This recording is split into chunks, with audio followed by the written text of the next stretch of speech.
Let's get into the waiver wires. Waiver wires. Who do you have that's on waivers currently that you think everyone should be running to pick up?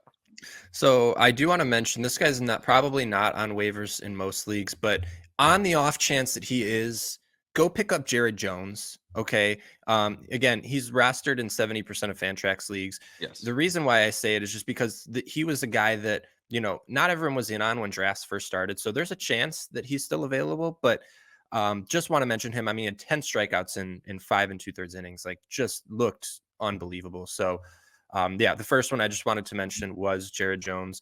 And then the second one is Oswaldo Cabrera. Rami, you mentioned it right before. It feels like a little bit of a home run pick with that one, right? But that's kind of what we're here to do, right? We want to make sure that you guys as players, as fantasy baseball players, are finding these guys immediately, right? Cabrera is now getting playing time because I think, because DJ LeMahieu's been and out, now DJ has actually a foot fracture. So it's not just like, oh, I'm going to be out with a bruise like they said it was, and the Yankees continue to lie to you, and that's whatever. But no one cares right now because this guy's been awesome. And John Birdie was supposed to make his debut yesterday, and Aaron Boone, a departure from past Aaron Boone seasons, decided to ride the hot hand. And so, we talked about the pitch with, so I just wanted to mention this real quick. Yeah. We talked about the pitch with Soto. How about the pitch that's 2 inches off the plate inside to Cabrera, and he turns on it, pulls his hands in and turns on it and pulls it to right field? That's not easy. That's a guy who's obviously been working on something. That's not just someone who, he happens to be hot right now. When you watch his at-bats, when you watch how he's gotten to the numbers he's gotten to, and then the clutch numbers, the fact that he hit 2 game-tying home runs in 3 games, right? The 2-run shot, and then obviously the solo shot.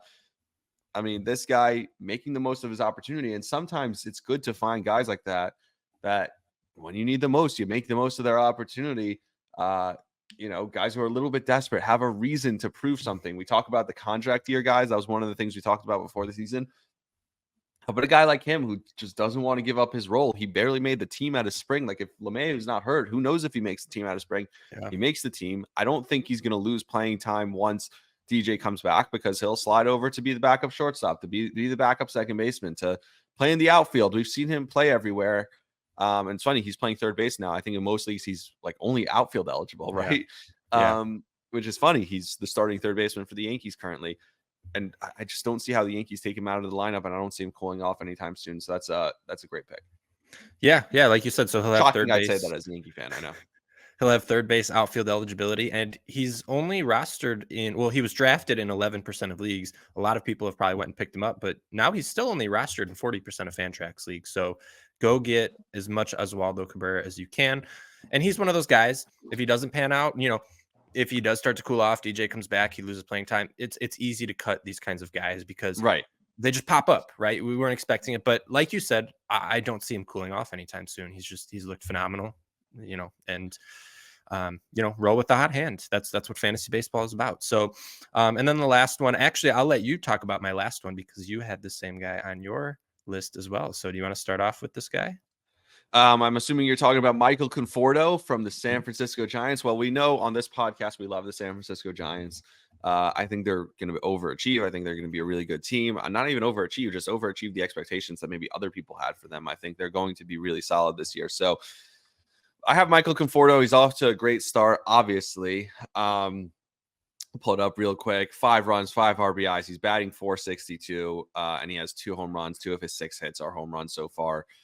And he's looked great doing all that. And this is a guy who we know, another guy, and it's different than Cabrera in the sense that we know that this guy at points in his career was a really good baseball player. And then he obviously has the whole debacle with not signing the extension, the Scott Boras thing. He's like the OG screwed by Scott Boras client, and then he sits a year out essentially. And it's like, wow, where is this guy? You know what I mean? Like a guy who was really good. Like, he wasn't this bad that nobody's signing him. Like, what's going on with him?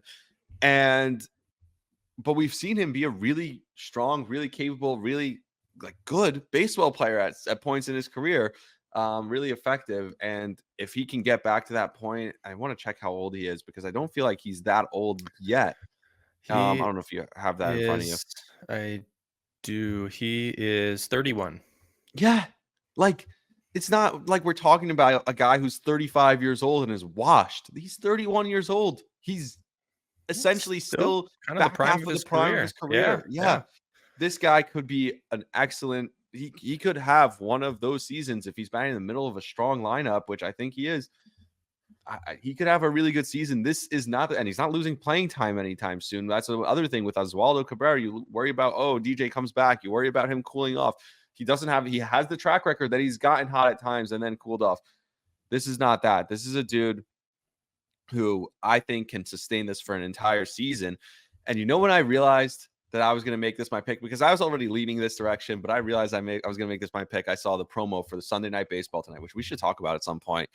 ESPN potentially wanting out of their contract with Major League Baseball. I don't know if you heard about that. No, I did. Wild stuff. Yeah. That's interesting. Yeah, it's certainly interesting when where the league is currently. But I'm enjoying baseball right now, so I'm not going to complain about baseball. We'll complain about baseball in a week when the Yankees start losing games and, I'm hating baseball. Then we'll start complaining about it again. But the promo went, catch Michael Conforto and the Giants take on their division rival, Mookie Betts and the Dodgers. And I'm like, wow, what? Michael Conforto is the guy they're using in the promo, but he's been that good this year. So that was your final guy. So I'll let you guys say a couple of words about Michael Conforto. Also, I already picked him up in our league, so screw you. Haha. I wanted to pick him up in my other league too. And I did. I picked him up in both of my leagues last night. So yeah. Yeah, the reason why I didn't go for Michael Conforto is because I had picked up Cedane Rafaela earlier this week. He's another one. If he's still out on your waivers, consider grabbing him. He may not play forever, but he's.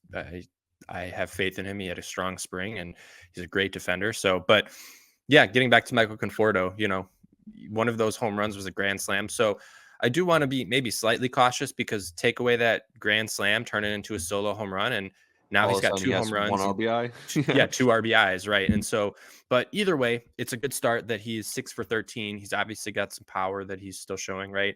You can't knock a guy for hitting 460 in 3 games. So, I think that's a good pickup. So, I would roll with Michael Conforto if he's still available. The other one is certainly specific to our league, and I saw he's already picked up in our league, but I think he's only like 60% rostered. And then I still think he's valuable in other leagues. That's Ian Hamilton.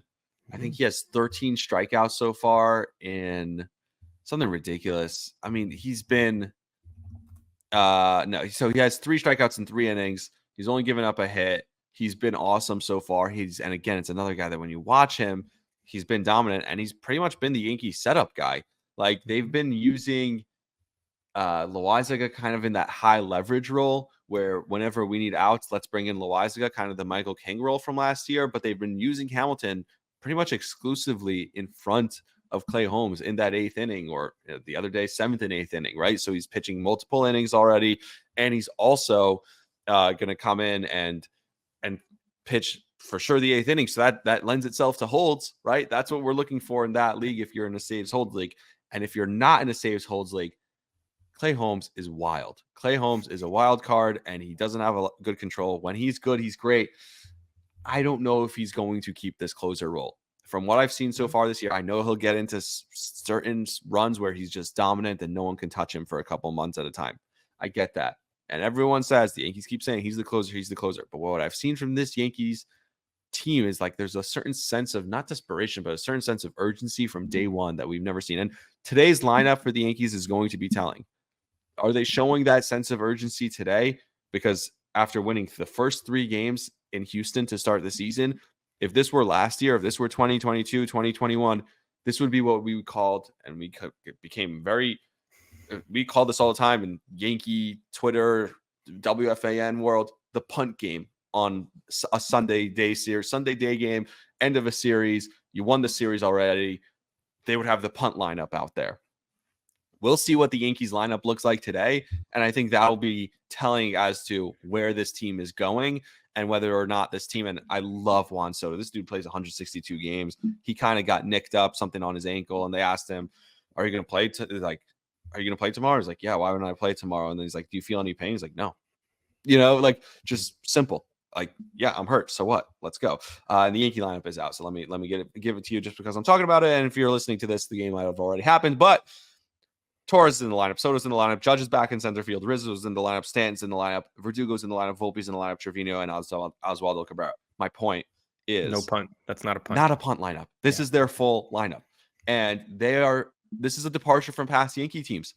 I truly believe that if Clay Holmes is struggling, it's not going to be as long of a leash as it's been in past years. And Ian Hamilton could end up being the closer and getting you saves. I truly believe that. I saw somebody write it on Twitter last night. The Yankee fan prediction: Ian Hamilton will be the closer by July. I don't know, but I don't know if he'll be the full-time closer, but maybe they go a little bit more by committee and he's getting 10, 15 saves this year. Steal a few saves with Ian Hamilton, especially if Clay Holmes is in one of those ruts and he gets in those ruts and they last for a couple weeks. You know what I mean? So yeah, if he starts to get hot again and all of a sudden he's dominant and untouchable, which sometimes he is, part of the reason he's untouchable is because no one has any idea where the ball's going, himself included. You know, his first pitch of the season, he came in and he threw it over a guy's head. And I was like, oh boy, here we go again. And he got bailed out by Juan Soto making an incredible throw. But I would keep an eye on Ian Hamilton for sure for our league, but also in other leagues.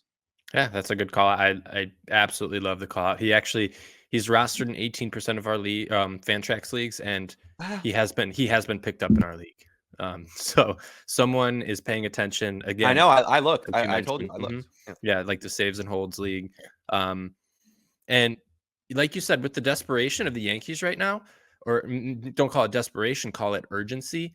Yeah. If Holmes does struggle, I think you're absolutely right. This could be one of those situations where Hamilton just takes over, and if he's hot, why would you ever give it back to Clay Holmes, right? Yeah, like we're seeing it with Oswaldo Cabrera. He's earned this role. He hasn't sat yet. Yep. So you know, find those hungry guys, ride the hot hand, and you know, maybe they just prove to you, hey, I belong here. I should be in this lineup. So good call out there. I love it.